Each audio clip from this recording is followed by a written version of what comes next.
Oi pessoal, eu sou o Eduardo, sejam bem-vindos ao Apenas um Trekker. O quadro de hoje é o Time Warp, que fala sempre de episódios que estão fazendo aniversário no dia, e o episódio aniversariante é The Sound of Her Voice, um episódio da 6ª temporada de Deep Space Nine, o 25º episódio dessa temporada. É um episódio que eu gosto especialmente porque ele tem um tom bastante dramático. Ele é um episódio que mostra algumas lições bastante importantes para personagens principais da série e também eu diria que é um belo conto de ficção científica. Então vamos comemorar os 21 anos desse episódio nesse vídeo. Tá no ar o Time Warp.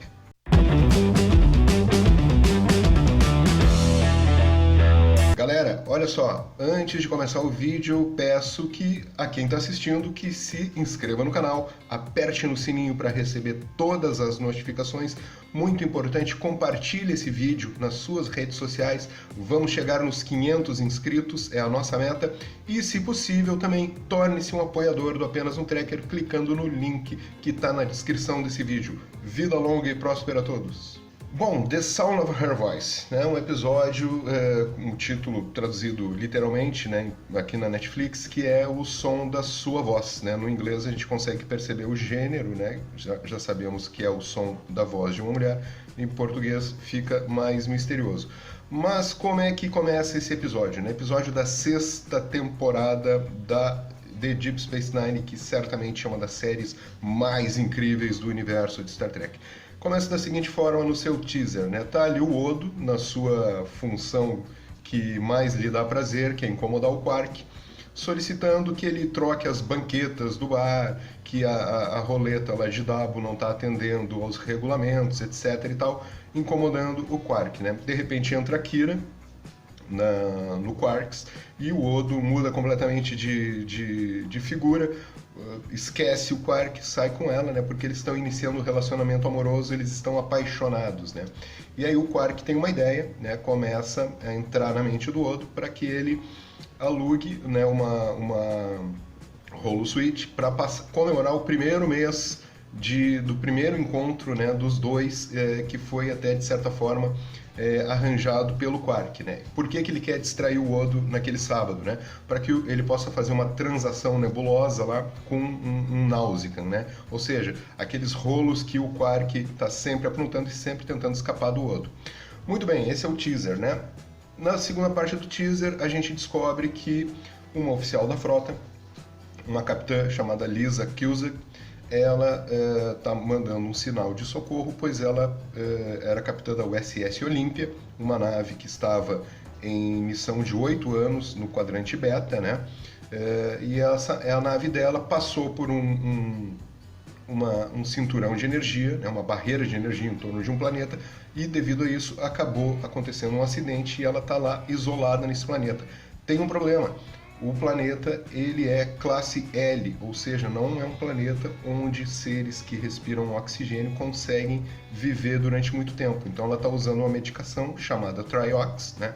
Só que essa medicação ela tem para alguns dias no máximo, né? E a Defiant é a nave mais próxima, né? Então eles ficam imbuídos dessa missão de chegar lá no planeta e resgatar essa capitã da frota, né? Lisa Cusack, que dá morte certa, morte por sufocamento nesse planeta.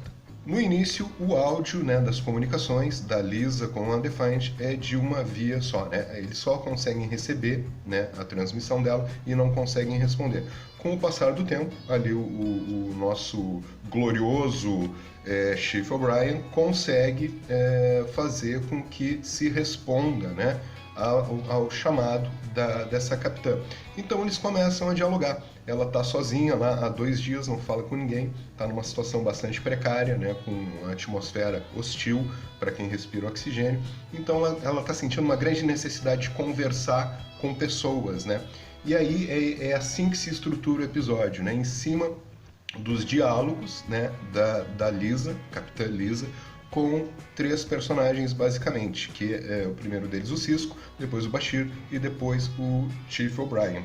E nesses diálogos que ela vai manter com eles, né, vão ser revelados problemas que estão afligindo esses personagens. No caso do Sisko, ele está com a sua crush, né, a Cassidy Yates, a bordo da Defiant, como civil, né, oficial de ligação com os capitães dos comboios, né, mas ele se sente profundamente desconfortável com a presença dela ali, porque ali não é um ambiente dela, não é um ambiente onde estaria uma civil, né, dentro de uma nave de guerra. Até ela procura o Chief O'Brien, pergunta para ele se ele se sente desconfortável em relação a isso, ele diz que não, ok, mas a verdade é que Sisko está se sentindo muito desconfortável com essa situação.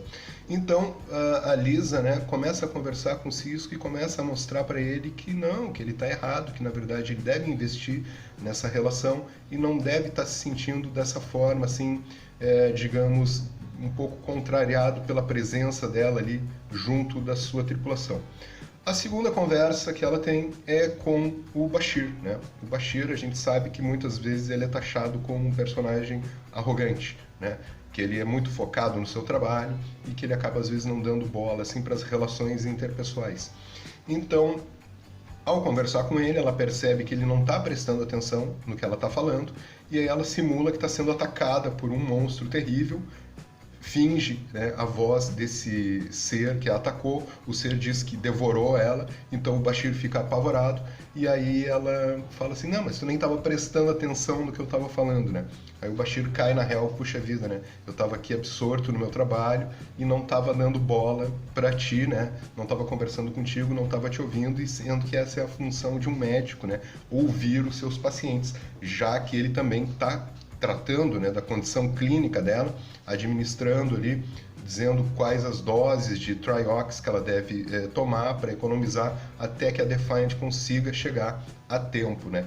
A Defiant está numa corrida contra o tempo, né? Porque na verdade faltam 3 dias para acabar, 2 dias para acabar o oxigênio para ela e acabar o Triox, e a Defiant está a 3 dias, né? Então o Chief O'Brien tem que colocar todo o gás na nave, fazer com que ela atinja a dobra 9,5, o que é uma coisa que sempre compromete a estrutura das naves. Bom, essas foram as duas conversas. A terceira conversa é com o Chief O'Brien, e que eu acho uma das mais interessantes do episódio. Por quê? Nesse momento, na sexta temporada, final da sexta temporada, já está rolando a Guerra Dominion. Todas as pessoas que os tripulantes conhecem estão morrendo na guerra, as pessoas estão morrendo como moscas, né? Então, muitas vezes, uma pessoa que tu conhece, tu pensa, nossa, daqui uns tempos essa pessoa já pode estar morta, e o Chief O'Brien tá nessa, né? Nessa vibe aí de conhece uma pessoa e não se aproxima muito, não se torna muito íntimo dela, porque sabe que daqui a pouco ela pode estar morta, ou ele mesmo pode morrer em um combate. Ele está passando por um momento de estresse, né? Durante um estresse muito forte durante essa guerra, né? Vendo que pessoas estão morrendo, e ele está se isolando, né? E não consegue conversar sobre isso nem com a sua mulher, com a Keiko, nem com os seus amigos, principalmente o Bashir, que é o seu grande amigo, né, na série. Ele não consegue conversar, e ele também não gosta de conversar com as conselheiras ou os conselheiros das naves. Da mesma forma que a Lisa Cusack, né, capitã que está conversando com ele, também acha um saco conversar com os conselheiros, né? Então, a conversa que ela tem com ele, o aconselhamento que ela dá para ele, no sentido de, cara, teus amigos estão aí, tu tem que conversar com eles. Se tu não conseguir conversar com eles, ou com a tua mulher, com as pessoas que te amam, que estão próximas a ti, com quem que tu vai conversar? Com a conselheira da nave, e é isso que ele não quer, né? Então, é muito legal, são muito legais assim, esses 3 diálogos, né, que acontecem da Lisa Cusack, que é a capitã, com esses 3 personagens, que faz com que eles enxerguem coisas da vida deles que eles não estavam conseguindo administrar ou lidar muito bem.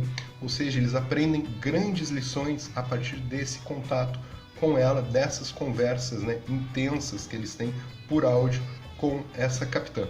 Bom, voltando um pouco então à historinha paralela, que é do Odo e do Quark, e ali ao lado do Quark o Jake Sisko, super curioso, né, para tentar entender o que estava acontecendo.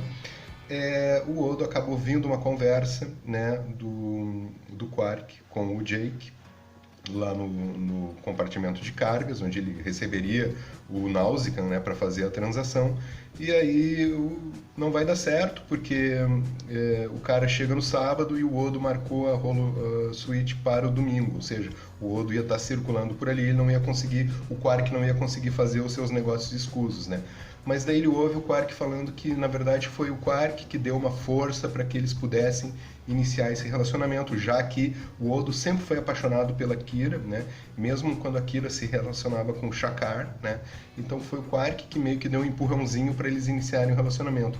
E aí o Odo, né, surpreendentemente, muda a data da Holosuite, vai no sábado para deixar o Quark livre, né, para poder fazer a sua transação e não ser preso pelo Odo ou pelos seus agentes, né? Por quê? Porque aí ele fala para Kira, né? A Kira pergunta: "Ah, tu tem certeza disso?" E o Odo: "Não, é que eu devo uma para ele, mas é a única vez." Para finalizar então o episódio, Defiant acaba chegando no planeta, só que não tem como atravessar a barreira, então Bashir, né, O'Brien e o Sisko, os três que conversaram com a Lisa, entram numa nave auxiliar e conseguem aos trancos e barrancos atravessar essa barreira e chegar na caverna onde ela estava abrigada, né? E aí um ponto que eu destaco nesse episódio, questão da cenografia. O cenário da caverna é incrível, eles realizaram, a produção fez um cenário muito bom, muito grande e com chuvas torrenciais, né? É um planeta chuvoso, esse planeta onde a capitã da USS Olímpia estava abrigada esperando os seus heróis, né, como ela fala no início do episódio. Eles não estão detectando nenhuma forma de vida e acabam adentrando a caverna e chegam lá no fundo da caverna e descobrem um cadáver, né, de uma mulher com 51 anos, mesma patente, capitã, que morreu há mais de 3 anos. E eles pensam: não, então não pode ser a mesma pessoa, porque a gente estava conversando com ela, né, até poucos instantes atrás, e aqui essa pessoa que morreu já morreu há vários anos, né? E aí o Chief O'Brien, sempre perspicaz, ele mata a charada. A barreira fez com que a transmissão dela fosse para o futuro. Olha que louco isso, por isso que eu disse que é um belo conto de ficção científica. A transmissão dela, esse áudio, ao passar pela barreira, foi para o futuro, né? Ou seja, a Defiant recebeu, então, no futuro, vários anos depois, 8 anos depois, alguma coisa assim. E, na verdade, 3, 4 anos depois, né? E quando eles conseguiram responder para ela, o sinal deles, quando atravessou a barreira no sentido inverso, ele foi para o passado. Ou seja, eles fizeram uma conversa entre tempos, né? Uma conversa do futuro com o passado, ou seja, eles conversaram, na verdade, o tempo todo com um fantasma, né? Com uma pessoa que já tinha morrido há alguns anos, né? E ela conversando com eles que estavam no futuro. É um desfecho surpreendente e que eu acho que faz com que esse episódio seja um grande episódio da 6ª temporada de Star Trek Deep Space Nine. Além disso, né, dessa questão de ficção científica mesmo que tem no episódio, tem esse fator dos personagens compreenderem um pouco melhor o que estava acontecendo com eles, né? A partir dessa pessoa que vem de fora, né? E vê a situação de fora e consegue fazer com que eles melhorem como seres humanos. Então, o Sisko faz questão de levar o cadáver dela, os restos mortais dela, para serem velados dentro da estação, para que ela tenha um enterro digno, né? Uma cerimônia fúnebre digna, né, da pessoa que ela foi, porque eles realmente se afeiçoaram muito a ela, né, por toda a ajuda que ela deu a eles, né, e lá eles fazem os seus discursos, né, principalmente o Bashir e o O'Brien, né, seus discursos fúnebres ali ao pé do caixão, falando, o Bashir concluindo: nossa, às vezes eu sou arrogante, eu fico muito focado no trabalho e eu tenho que prestar mais atenção em vocês, meus amigos. Mesma coisa o Chief O'Brien, né, dizendo: nossa, eu me isolei, esse contexto todo de guerra fez com que a gente fosse se isolando uns dos outros, e quando vê, um de nós não vai estar mais aqui, a gente vai acordar um dia, não vai estar mais um de nós aqui, e a gente não aproveitou essa pessoa, né, não se relacionou com essa pessoa. Ou seja, é um grande episódio, um episódio muito bonito mesmo, muito emocionante. Pessoal, uma vida longa e próspera a todos, até o próximo vídeo, tchau!